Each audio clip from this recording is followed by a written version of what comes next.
Assalamualaikum warahmatullahi wabarakatuh. Bismillahirrahmanirrahim. Allahumma sholli ala sayyidina Muhammad wa ala ali sayyidina Muhammad. Oke teman-teman, di sini kami dari kelas A3 akan mempresentasikan mengenai laporan pengumpulan data. Nah, sebelumnya izin memperkenalkan diri, nama saya Muhammad Jihad An-Nafsi dan rekan-rekan saya. Perkenalkan, saya Ketua Farihal Jalan. Saya Lesta Wahyu Putri Anggraini. Perkenalkan, nama saya Ridwan Alawi. Perkenalkan, nama saya M. Fahrudin Ardiana.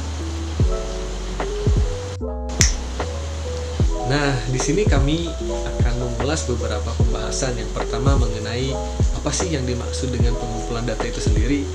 Yang kedua, jenis-jenis data. Yang ketiga, tujuan pengumpulan data. Yang keempat, prinsip-prinsip pengumpulan data. Dan yang terakhir yaitu teknik-teknik pengumpulan data. So, lanjut ke pembahasan selanjutnya. Yang pertama, pengumpulan data. Nah, apa sih yang dimaksud dengan pengumpulan data itu sendiri? Ya, jadi prinsipnya merupakan kegiatan penggunaan metode dan instrumen yang telah ditentukan dan diuji validitas dan reliabilitasnya. Secara sederhananya, pengumpulan data dapat diartikan sebagai proses atau kegiatan yang dilakukan peneliti untuk mengungkap atau menjaring berbagai fenomena, informasi, atau kondisi lokasi penelitian sesuai dengan lingkup penelitian. Jadi dalam suatu penelitian, langkah pengumpulan data adalah satu tahap yang sangat menentukan dalam proses dan hasil penelitian yang akan dilaksanakan tersebut. Jadi kesalahan dalam melaksanakan pengumpulan data dalam suatu penelitian akan berakibat langsung terhadap proses dan hasil suatu penelitian tersebut. Lanjut ke pembahasan berikutnya, yaitu jenis data. Jenis data. Jenis data itu sendiri dibagi menjadi dua. Yang pertama, data kualitatif. Data kualitatif adalah data yang berkaitan dengan mengelompokkan atau karakteristik yang tidak dapat diukur ukurannya. Dengan kata lain, data kualitatif dideskripsikan dalam bentuk kata-kata yang memiliki makna. Yang kedua, data kuantitatif. Data kuantitatif adalah data yang dapat dinyatakan dalam angka dan dapat diukur ukurannya. Contohnya, data kuantitatif adalah harga smartphone, berat badan, tinggi badan, jumlah pembeli, dan lain sebagainya. Segala sesuatu yang kita lakukan pasti memiliki tujuan, termasuk pengumpulan data. Apa sih tujuan dari pengumpulan data? Pengumpulan data dilakukan untuk memperoleh informasi yang dibutuhkan dalam rangka mencapai tujuan penelitian. Tujuan yang diungkapkan dalam bentuk hipotesis merupakan jawaban sementara terhadap pertanyaan penelitian. Jawaban itu masih perlu diuji secara empiris, dan untuk maksud inilah dibutuhkan pengumpulan data. Lanjut ke prinsip pengumpulan data. Ada 4 prinsip dalam mengumpulkan data. Yang pertama, data yang digali atau dikumpulkan harus berdasarkan kondisi objektif dari lokasi penelitian. Jangan direka atau dikira-kira oleh pemikiran peneliti. Kemudian prinsip yang kedua, alat mengumpul data atau instrumen penelitian harus relevan dengan tujuan penelitian. Oleh karena itu, instrumen penelitian yang digunakan dalam penelitian kuantitatif harus melalui analisis tryout uji coba instrumen. Kemudian prinsip yang ketiga, pihak-pihak yang dihubungi atau sampel penelitian untuk penelitian kuantitatif dan subjek penelitian untuk penelitian kualitatif harus relevan dengan apa yang hendak diungkap. Dan prinsip yang terakhir, yakni prinsip yang nomor 4, prinsip kerahasiaan, di mana nama sampel atau responden penelitian harus dijamin kerahasiaannya. Oleh karena itu, sebaiknya untuk mengidentifikasi identitas sampel, sebaiknya digunakan kodifikasi. Saya di sini akan menjelaskan mengenai teknik pengumpulan data. Teknik pengumpulan data itu dibagi menjadi 4. Yang pertama, yaitu teknik observasi. Yang kedua, teknik wawancara. Yang ketiga, teknik angket. Yang keempat, teknik dokumentasi. Nah, saya akan menjelaskan yang mengenai teknik observasi. Teknik observasi yaitu teknik pengumpulan data dengan observasi langsung atau dengan pengamatan langsung.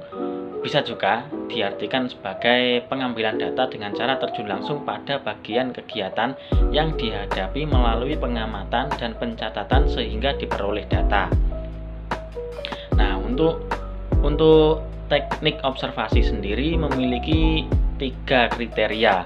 Kriteria yang pertama yaitu pengamatan digunakan untuk penelitian dan telah direncanakan secara sistematik. Kriteria yang kedua yaitu pengamatan harus berkaitan dengan tujuan penelitian yang telah direncanakan. Kriteria yang ketiga yaitu pengamatan tersebut dicatat secara sistematis dan dihubungkan dengan proposisi umum dan bukan untuk dipaparkan sebagai suatu set yang menarik perhatian saja. Nah, itu merupakan kriteria dari teknik observasi. Selanjutnya yaitu teknik wawancara. Teknik wawancara yaitu teknik pengumpulan data dengan cara tanya jawab secara lisan atau secara langsung dengan pihak-pihak yang berkaitan dengan penelitian tersebut.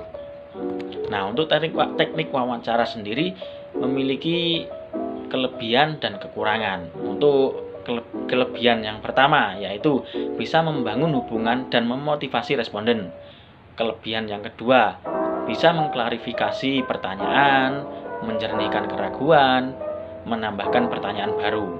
Kelebihan yang ketiga yaitu bisa membaca isyarat nonverbal. Kelebihan yang keempat, yang terakhir yaitu bisa memperoleh data yang banyak.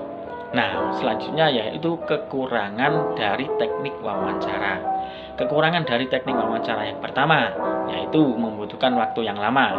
Yang kedua, biaya besar jika responden yang akan diwawancara berada di daerah yang terpisah. Kekurangan yang ketiga yaitu responden mungkin meragukan kerahasiaan informasi yang diberikan. Kekurangan yang keempat, pewawancara perlu dilatih. Dan kekurangan yang terakhir yang nomor 5 yaitu bisa menimbulkan bias pewawancara. Mungkin itu dari saya, selanjutnya akan diteruskan oleh teman saya. Selanjutnya, saya akan menjelaskan mengenai teknik angket. Teknik angket atau kuesioner merupakan teknik pengumpulan data yang dilakukan dengan cara memberikan seperangkat pertanyaan atau pertanyaan tertulis kepada responden untuk dijawabnya. Kemudian, teknik angket terbagi menjadi 3. Yang pertama itu angket terbuka, yang kedua angket tertutup, dan yang terakhir angket campuran.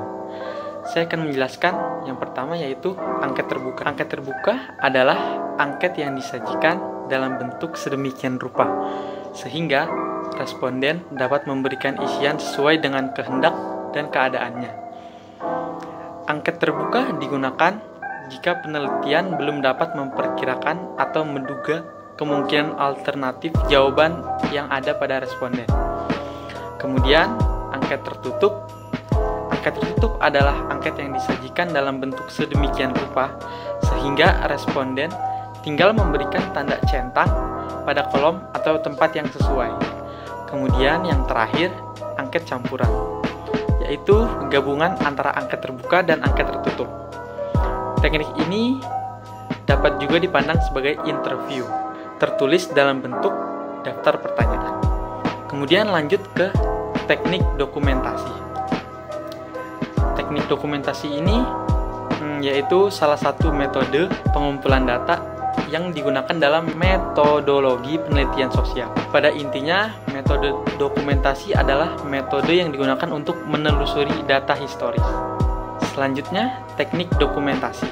Dokumen digunakan untuk keperluan penelitian karena beberapa alasan yang dapat dipertanggungjawabkan. Yang pertama, merupakan sumber yang stabil, kaya, dan mendorong. Yang kedua, berguna sebagai bukti untuk suatu pengujian.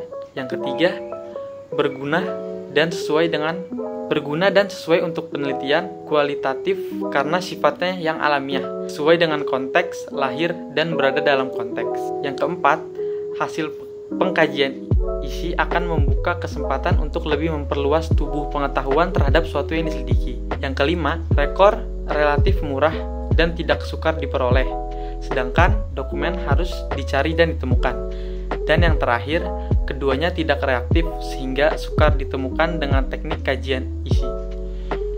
Nah, jadi kesimpulan dari pembahasan materi yang telah disampaikan oleh kawan-kawan atau pemateri yaitu pengumpulan data pada prinsipnya merupakan kegiatan kegiatan penggunaan metode dan instrumen yang telah ditentukan dan diuji validitas dan reliabilitasnya. Dalam prakteknya, penggunaan data ada yang dilaksanakan melalui pendekatan penelitian kuantitatif dan kualitatif.